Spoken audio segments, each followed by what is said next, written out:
ঢাকা শহরে সব জায়গায় করা দরকার আছে, আর দেয়াল ছাপটা দরকার আছে, আর প্রচারপত্রই লাগানো দরকার আছে।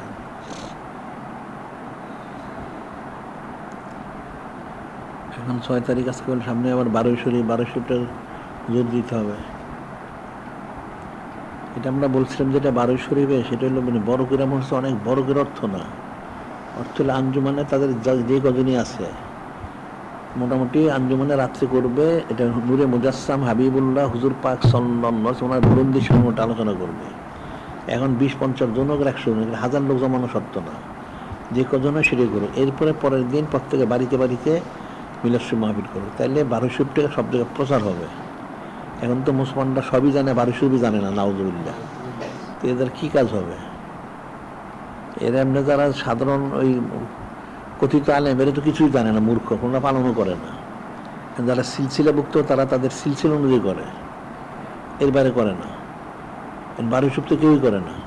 12 শরীফটা তো করা উচিত ছিল। মূল হলো 12 শরীফ। 12 শরীফ তারপরে যা আছে অন্য বিষয়, মূলটাই তো নাই। এই জন্য বলছিলাম যে 12 শরীফটা যদি যেখানে যে আঞ্জুমান আছে, ছোট হোক বড় হোক, এরা রাত্রে করুক, একটু আওয়াজ ইয়ে করে করুক, যে কজনই হোক, 10 জন 20 জন যাই হোক করুক। সেখানে তারা একটু তেহারি করলো, 10-20 জনের কত টাকা লাগে, সামান্য পয়সা, এটা করলো। পরের দিন তারা প্রত্যেকের ওই আঞ্জুমানে যত যেই তাদের সীমানাটা আছে, যতজনের বাড়িতে আছে, প্রত্যেক বাড়িতে সকাল থেকে শুরু করে করুক। এখন যখন বাড়িতে করবে, আশেপাশে দাওয়াত দিক, যে কজনই আসে, 2-4-5 জন হোক, অসুবিধা নেই। আস্তে আস্তে মানুষ 12 শরীফটা জানবে, এটা প্রচার হবে। কাফেরা তো খুব সেটা ঠিকই প্রচার করে, তো মুসলমানরা কেন প্রচার করে না? এটা প্রচার করা উচিত। এই জন্য ওই বলছি যে রাত্রে মজলিস করুক, সবাই মিলে করুক, এরপর দিনের বেলা প্রত্যেকে আলাদা আলাদা করুক, তাতে এটা প্রচার হবে। এটা তো 12 শরীফটা সারা দুনিয়ায় মশুর করা উচিত ছিল, তো মানুষ জানেই না। কারণ মাস কখন আসে কখন যায় সেটাও জানে না। তো এদের তাহলে কেমন কি কোন ধরনের মুসলমান এরা? কাফের মুশরিক ইহুদি নাসারা তাদের তো সব বিরাট করে, আর মুসলমানদের কোনো খবরই থাকে না। এই মুশরিকগুলি তাদের দেশে তো করেই, আবার মুসলমান মারে, মাদ্রাসা ভাঙে, মসজিদ ভাঙে, আবার এখানে এসে কুফরিটা জারি করতে চায়, নাউজুবিল্লাহ। অথচ মুসলমানরা করে কি?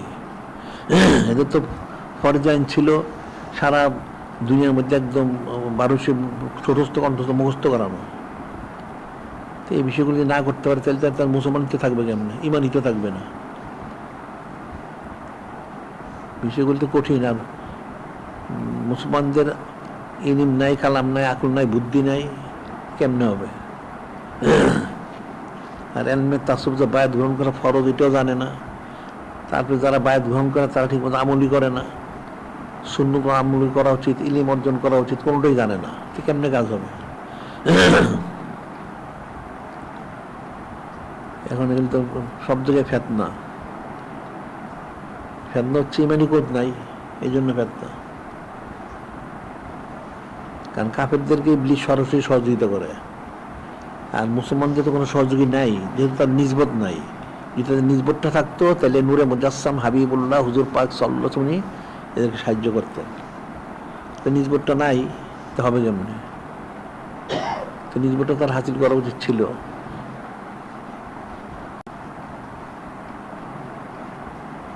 এই জন্য যে 12 শরীফটাকে ঠিক মতো করে, তাহলে খুব সুবিধা হইতো।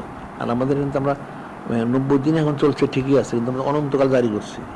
এই মাহফিলে আসা উচিত, শোনা উচিত, বসা উচিত। আবার আমরা এখানে আন্তর্জাতিক সুন্নত প্রচার কেন্দ্র করলাম, এটাও তাদের আমলগুলি নেওয়া উচিত এবং প্রত্যেকের প্রচার কেন্দ্র করা উচিত। সুন্নত প্রচার কেন্দ্র, কিতাব প্রচার কেন্দ্র। ইলিম ছাড়া তো হবে না। আল্লাহ পাক 1,24,000 অথবা 2,24,000 নবীর সান পাঠাইলেন, সাথে সাথে কিতাবও দিলেন। 100 খানা সহিবা, 3 খানা কিতাব, মূল কালামুল শরীফ দিলেন। কেন দিলেন? যেহেতু অনেক বিষয় আছে, এটা তো নবী সাল্লাল্লাহু আলাইহি ওয়াসাল্লাম স্মরণ করাইছেন ঠিকই, এরকম মনে নাও থাকতে পারে, এই জন্য লিখিত আকারে পাঠাইছেন। ভুলে গেলে সেটা পড়বে। সেই হিসেবে আমাদের তো অনেক কিতাব বের হয়েছে, হচ্ছে, সংগ্রহ করা উচিত। আর বিশুদ্ধ আকীদা সম্বলিত বারদাদার কিতাব, আকীদা শুদ্ধ না, তা মানুষ বুঝেই না আকীদা। আকীদা বিশুদ্ধ আকীদা সম্বলিত কিতাব এগুলো পড়া উচিত। বেয়াদব মাহরুম গাছ ফেরব, বেয়াদব আল্লাহ রহমতে বঞ্চিত। যেটা আমাদের আকিদের কিতাব আছে, আদবের কিতাব আছে, এগুলো পাঠ করানো উচিত। এই যে ইয়ের যে ঘটনাটা, এটা তো ওয়াজে আলোচনার মধ্যে ওয়াজে আলোচনা শুরু করে না কেন? করা উচিত ছিল তো। হ্যাঁ, আলোচনা শুরু করে দেখে আদবের ওয়াজ করা হয়, কাদের আছে এটা তরতিবে নাই কেন? এটা থাকা উচিত ছিল। এই যে ইবনে সাক্কার যে ঘটনাটা, এটা মুখস্থ করেন সবাইকে। ইবনে সাক্কা হলো বড় পীর সাহেব রহমতুল্লাহর সময় একসাথে পড়াশোনা করছে।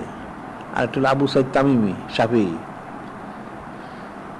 সেটা আবু সাইদ তামিমি বর্ণনা করতেছে যে তিনজন ওই এলাকার যখন বড় বড় যত বুজুর্গ আউলি কালাম জিয়ারত করত,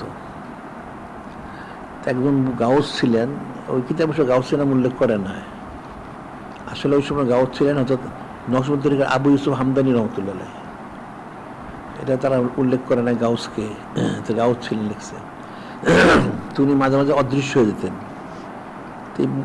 আবু সাইদ বলতেছে একদিন রওনা হইল, ইবনে সাক্কা রওনা হলো, বড় বিষয় উনিও ছিলেন সাথে। ইবনে সাক্কা বললো যে আমি গাউস ওনাকে এমন একটা প্রশ্ন করবো নি জবাব দিতে পারবেন না, নাউজুবিল্লাহ। আবু সাইদ বললো যে আমি একটা প্রশ্ন করবো, কি জবাব দেয়, তারও নিয়ত হলে হতে পারবে না, নাউজুবিল্লাহ। আর বড় বিশ্ব বললেন যে আমি একজন বুজুর্গ আল্লাহ জিয়ারত করতে যাব, এখানে প্রশ্ন করলে তা আদবের খেলাপ, আমি প্রশ্ন করতে পারবো না। তো তিনজনই রওনা হইলেন, পৌঁছলেন। প্রথম গিয়ে দেখতেছে আবু সাইদের বক্তব্য বলে গাউসুনি নাই, অদৃশ্য। কিছু উনি জাহির হইলেন। জাহির তখন খুব জ্বালানি ওনার হাল। উনি জ্বালানি হালে ইবনে সাক্কার দিকে তাকায় বলেন, ইবনে সাক্কা, তুমি আসার সময় বলেছ আমাকে একটা প্রশ্ন করবে, আমি জবাব দিতে পারবো না। তোমার প্রশ্নটা, তোমার জবাব এটা। তা আমি দেখতেছি তোমাকে জাহান্নামের আগুন তোমার ঘেরাও করে নিচ্ছে, অর্থাৎ তুমি জাহান্নামী হবে, নাউজুবিল্লাহ। এরপর আবু সাইদ দিকে তাকায় বললেন, আবু সাইদ, তুমি না আসার সময় বলছো আমাকে একটা প্রশ্ন করবে, আমি জবাব দিতে পারি, কিন্তু দেখবে তোমার প্রশ্ন তোমার জবাব এটা। আমি দেখি দুনিয়া তোমাকে ঘেরাও করে নিচ্ছে, অর্থাৎ তুমি দুনিয়া ধরে মারা যাবে। আর বড় বিশ্ব তোমাদেরকে তাকে বললেন যে আপনি যে আদব রক্ষা করেছেন, এতে আল্লাহ পাক এবং ওনার হাবিব মাহবুব নূরে মুজাসসাম হাবিবুল্লাহ হুজুর পাক সাল্লাল্লাহু আলাইহি ওয়াসাল্লাম খুব খুশি হয়েছেন।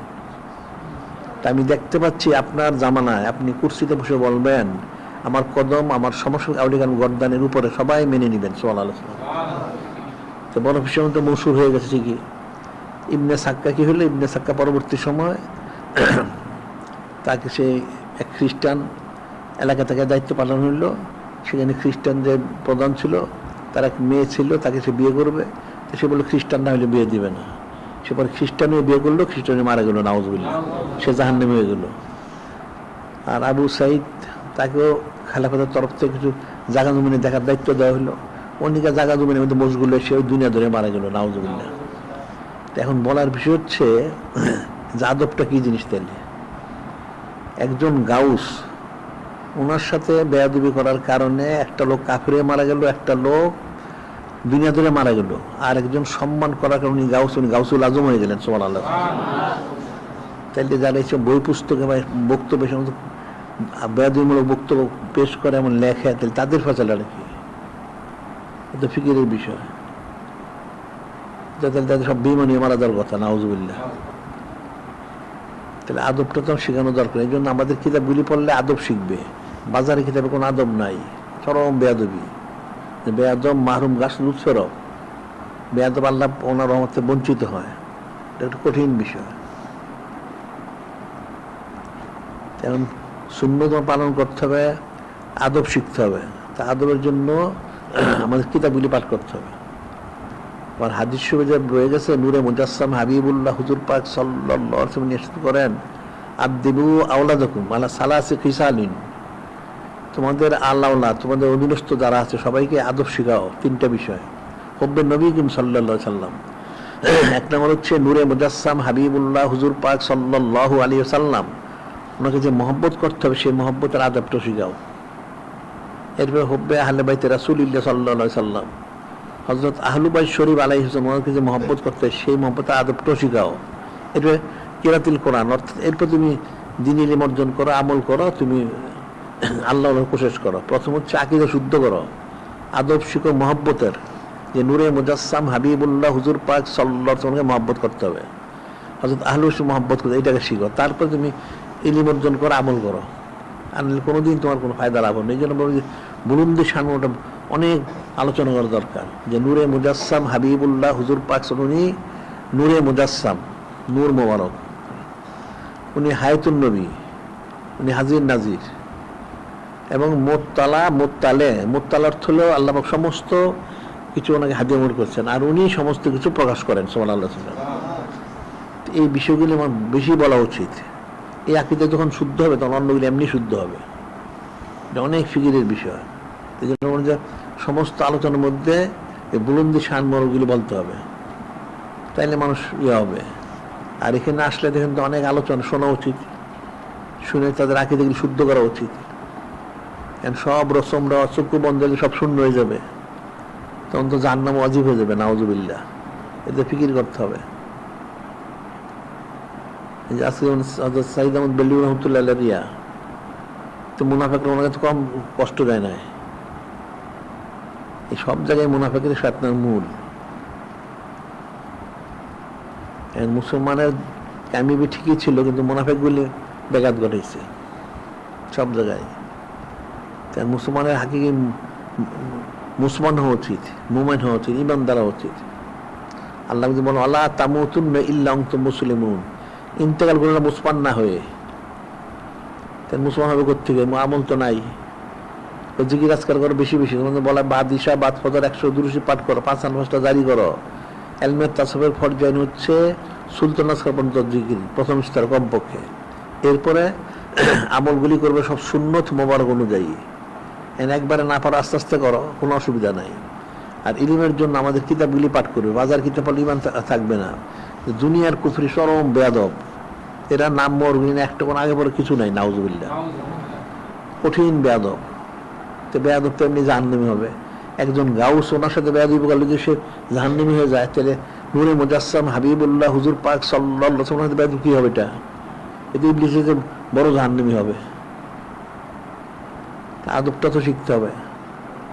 আদব শিখতে হলে অন্তর টেস্লা করতে হবে। এখন তো মানুষ বুঝেই না যে আল্লাহ পাক স্বয়ং সারাদিন সানাসিবত করে যাচ্ছেন। সুবহানাল্লাহ। ইন্নাল্লাহা ওয়া মালাইকাতুহু ইউসাল্লুনা আলান নবী সাল্লাল্লাহু আলাইহি ওয়াসাল্লাম। সমস্ত ফেরেশতার মধ্যে ফরজ না করলে তো ফেরেশতার মাকাম থাকবে না। আল্লাহ পাক স্বয়ং নিজেই করে যাচ্ছেন, আর সেটাই আদেশ করলেন ইয়া আইয়ুহাল্লাযিনা আমানু সাল্লু আলাইহি ওয়া সাল্লিমু তাসলিমা সাল্লাল্লাহু আলাইহি ওয়াসাল্লাম। তোমরাও সালাত সালাম পেশ করো। কে করে? সব রসমরা কতগুলি তো পুরো বিরোধিতা করে। জীবনে একবার দুটি পাঠ করা ফরজ, নাউজুবিল্লাহ। আর কতগুলি তো মিলাদ শরীফের বিরোধিতা করে সারাদিন, নাউজুবিল্লাহ। ওই যে আমক সুবিধা করতো না, এত পস্তে পস্তে গলতে গলতে মারা গেছে, কাফারা আদায় করে। কাফের গুলি তার এগুলি বুঝে না। আর ইমান হচ্ছে নূরে মুজাসসাম হাবিবুল্লাহ হুজুর পাক সাল্লাল্লাহু ইমান। ওনার সাথে বেয়াদবি করলে তো অনন্তকাল জাহান্নাম, এটা তার কোনো শেষ সীমানা নাই। বেয়াদব। আর এই মানুষের তো অনেক ইস্তেগফার করা উচিত। আমরা যতই আদব রক্ষা করি তার চেয়েও আরো আদব রক্ষা করা উচিত। আমাদের ইস্তেগফার করা উচিত। যে কোনটা জানতে বেয়াদবি হয়ে যায়, বেশি বেশি ইস্তেগফার করা উচিত, আরো আদব রক্ষা করতে, আরো আদব রক্ষা করা উচিত। আমরা যতই আদব রক্ষা করি হয়তো এর মধ্যে আরো ভুল হয়ে যেতে পারে, আরো ইস্তেগফার করা উচিত। আর ওই বেয়াদবগুলি বেয়াদবি করে, নাউজুবিল্লাহ। আদবের কি কোনো শেষ আছে? শেষ নাই। মোহাম্মদ মারিফতের কোনো শেষ নাই। সাহাবাই কিরা আমরা যা করছেন তো কোনো কল্পনাই করা যায় না। সময় দিলেন, মাল দিলেন, জান দিলেন, তারপর মনে হচ্ছে কিছু করা হয় নাই। যারা শহীদ হয়েছেন তারা বলছেন আল্লাহ আমাদের আর আমার জানটা আবার ফিরে দেন 100 বার, আমরা 100 বার শহীদ হই। আপনার হাবিব মাহবুব নূরে মুজাসসাম হাবিবুল্লাহ হুজুর পাশে ওনার সন্তুষ্টি হাসিলের জন্য। সুবহানাল্লাহ। এই বিষয়টা তো অনেক সূক্ষ্ম বিষয়। এখন নূরে মুজাসসাম হাবিবুল্লাহ হুজুর পাশে সবকিছু নূর হইলে উনি ওনার সাথে যদি নিজবত হাসিল করতে পারে তখন তার কামিল, ছাড়া কোনোদিন কোনো কামিমি নাই। তো এই জিনিসটা তো মানুষ বুঝলো না। আর আল্লাহ পাক নিজে ওনার প্রতি সালাত পেট করেছে অনন্তকাল। এটা কি সোজা জিনিস নাকি? মানুষ তো এটাই ঠিক বুঝে নাই, তা বুঝবে কোত্থেকে? গণ্ড মূর্খ কোথাকার।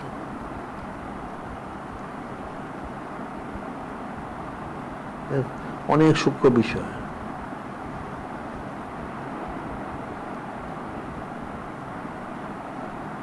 এই জন্য বলছিলাম যে 12 শরীফটাকে যদি অনেক মসুর করা যায় তাহলে ইয়ে হবে। আর এর মধ্যে বুলন্দি শানমরটা বেশি বেশি বলা উচিত। ওয়াজ করা, ওয়াজের বিষয় তার শেষ নেই, কোটি কোটি বিষয় আছে, তো কত করবে? আরে মূল একটা জিনিস, ওইটা আগে কর, তারপরে ঠিক হইব। আগে নূরে মুজাসসাম হাবিবুল্লাহ হুজুর পাক ওনার বুলন্দি শানমরটা বর্ণনা করো। এটা যদি মানুষ বুঝতে পারে তাহলে বাকিটা বুঝতে পারবে, আর কোনোদিন বুঝতে পারবে না, সে আদব শিখবে না কোনোদিন। তো অনেক কঠিন বিষয়। আহলু বাইত আদব, ওই জাবির বিন আব্দুল্লাহ আল্লাহ একটা হাদিস শুরু হয়ে গেছে না, খাতামান ইসলাম যে নূরে মুজাসসাম খুতবা দিলেন, ইয়া আইয়ুহান নাস, এই মানুষের মধ্যে আমি শুনলাম সামিতু রাসূল ইয়াকুলু ইয়া আইয়ুহান নাস মান আবগাদানা আহলাল বাইত হাশারুল ইয়াউম কিয়ামাতে ইহুদিয়ান। হে মানুষেরা, যারা আমার হযরত আহলু বাইতের প্রতি বিদ্বেষ পোষণ করবে সে তার ইহুদি হিসেবে হাসর নসর হবে। তিনি বললেন, ফাকুলতু ইয়া রাসূলুল্লাহ ওয়াইন সামা ওয়া সাল্লা, যদি সে রোজা রাখে, নামাজ পড়ে, তারপরেও তো নূরে মুজাসসাম বললেন ওয়াইন সামা ওয়া সাল্লা ওয়া জামান্নু মুসলিম, সে নামাজ পড়ুক, রোজা করুক, সে নিজেকে মুসলমান দাবি করুক, তারপরে ওটি ইহুদি হিসেবে তার হাসর নসর হবে। নাউযুবিল্লাহ। তাহলে আদবটা কতটুকু? যে নূরে মুজাসসাম হাবিবুল্লাহ হুজুর পাক সাল্লাল্লাহু আলাইহি ওয়াসাল্লাম আদবের কোন হিসাবের বাইরে হযরত আহলু বাইত মানুষ যদি আদবের খেলাপ করে তাহলে বলা হচ্ছে সে ইহুদি হিসেবে তার হাসর নসর হবে। নাউযুবিল্লাহ। তো বিষয়টা কেমন হইল? তো মানুষ তো কিছুই জানে না। কিন্তু মানুষ অনেক ফিকিরের বিষয়, অনেক চিন্তার বিষয়। এই জন্য বলছিলাম যে 12 শরীফ উপলক্ষে যেহেতু এটা একটা মানুষের বিশেষ দিন, আইয়ুমুল্লাহ শরীফ, ওই দিনে সব জায়গায় মাহফিল করলে বললে হয়ে গেল। আর যদি কেউ বলতে না পারে, আমাদের রেসালা সবগুলি আছে, ওগুলি নিয়ে ওটা পাঠ করলেই হয়। বুলন্দি শানমোহর কাছে, সৈয়দ সৈয়দুল্লাহ মাহফিলের আছে, বা অন্যান্য আরো অনেক আছে, ওগুলি বলা উচিত। আকীদার বিষয়ে মানুষ অনেক দুর্বল। যে নূরে মুজাসসাম হাবিবুল্লাহ হুজুর পাক সাল্লাল্লাহু আলাইহি ওয়াসাল্লাম আব্বা আলাইহিস সালাম, এই সম্বন্ধে মানুষ আকীদা শুদ্ধ নাই। হযরত উম্মাহাতুল মুমিনিন আলাইহিন নাস, আমাদের সব শুদ্ধ না। তাই শুদ্ধ আছে কোথায়? এগুলি তো অনেক আলোচনা দরকার, অনেক বলা দরকার। এখন যার নসিবে হেদায়েত আছে আর যার সুনসিব, সেগুলি হয়তো আকীদা শুদ্ধ করতে পারবে, আর নাইলে তো পারবে না। এটা কোনোদিন সম্ভব না, অনেক কঠিন।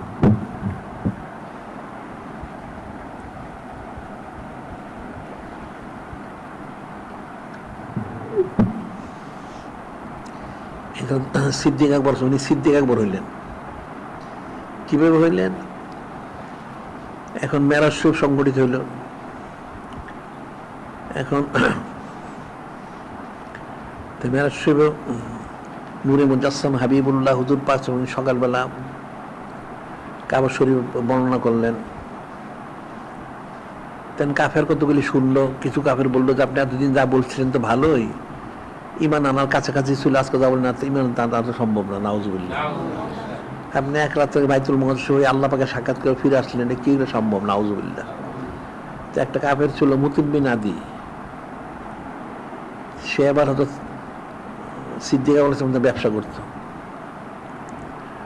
তো সে মনে মনে চিন্তা করলো যে উনি তো এখানে নাই, উনি বাড়িতে ওনাকে যদি বুঝায়, এটা ওনাদের উল্টা বোঝানো যায়, তাইলে মুসলমানদের একটা ফেতনা সৃষ্টি হইল। নাউযুবিল্লাহ। তো সে ওনার বাড়িতে গেল, বাড়িতে গিয়ে বললো যে আপনি শুনতে পেয়েছেন যে কি হয়েছে? আপনারা যে মেনেছেন নূরে মুজাসসাম হাবিবুল্লাহ হুজুর পাক ওনাকে, উনি কি বলতেছেন? কি বলতেছেন? উনি বলতেছেন উনি আজকে এক রাত্রে কাবা শরীফ থেকে বাইতুল মুকাদ্দাস হয়ে আল্লাহ পাকের আরশে আজিম সাক্ষাৎ করে আবার প্রত্যাবর্তন করছেন। এটাকে আপনি বিশ্বাস করেন? তিনি বললেন যে এটা কোথায় শুনলে?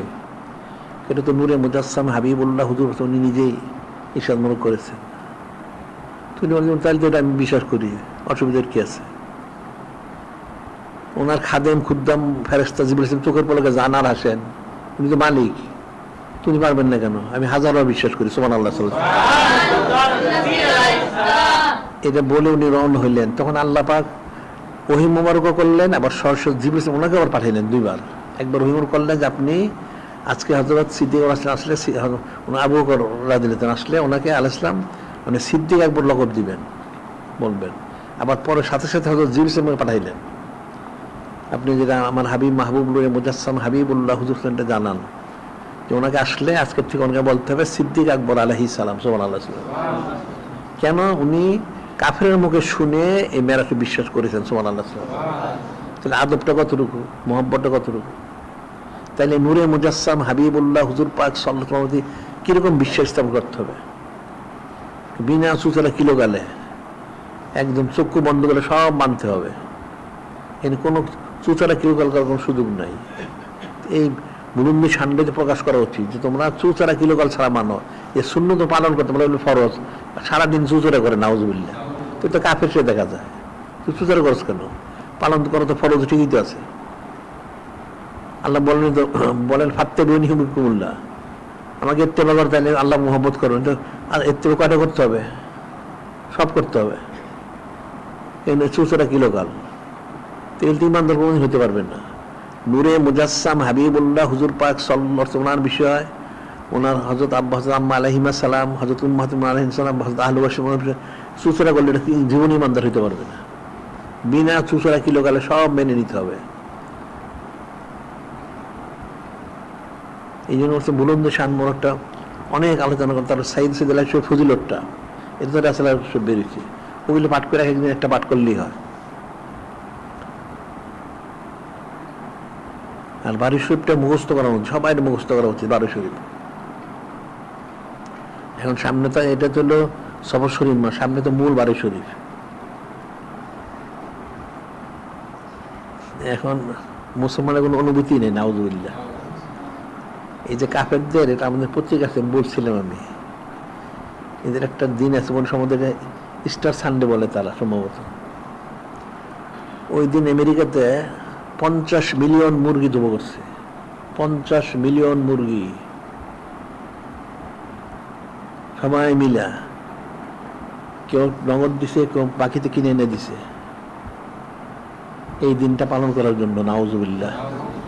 তাহলে মুসলমানরা নূরে মুজাসসাম হাবিবুল্লাহ হুজুর পাসমান বারী শরীফের জন্য কত টাকা খরচ করে? কিসের মুসলমান হয়েছে? মুখে মুখে মুসলমান। এই জন্য তো কোনো বরকত পায় না। আল্লাহ বললেন আনফিক মুনফিক আলাইক, আমার রাস্তায় তুমি খরচ করো, আমি তোমাকে দিব। সময় দাও, সময় নাই, না না আমার ব্যস্ত। নাউজুবিল্লাহ। ওটা কাফের হয়ে গেছে। মাল দে, আমার সংসারই তো চলে না, তোর সংসার জীবনও চলবে না। নাউজুবিল্লাহ। তো কাফের করে কেমনে? 50 মিলিয়ন মুরগি, এদের কয়েকটা অনুষ্ঠান করে, এদের ওই 25শে ডিসেম্বর আছে সেখানে করে, এরকম কয়েকটা আছে। আর একটা 4টা করছিল 70 মিলিয়ন মুরগি।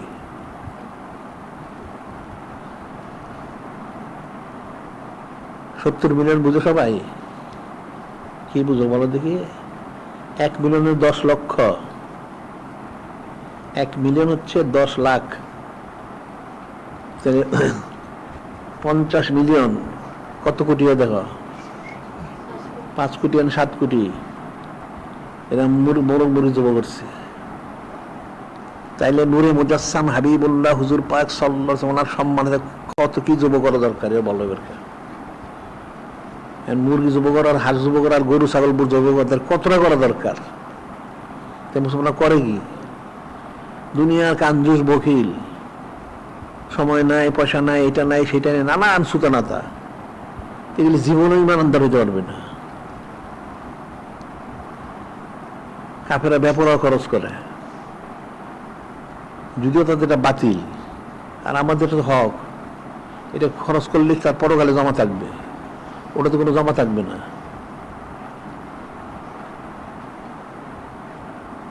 এখন প্রতি বারোশিপ করা উচিত, এখন সামনে আসছে করা উচিত। তোমরা এই মাহফিলে তোমাদের সময় দাও, তোমরা শোনো, মাল দাও, সবটাই করা দরকার আছে। তাহলে মুখে মুখে আর কত চলবে? মিষ্টি কথা দিকে পেট ভরবে? যে তোমরা রসগোল্লা খাও, তোমরা সকালে খাও, ওই পেট ভরবে? তার কোনো দিন খাওয়াইতে হবে।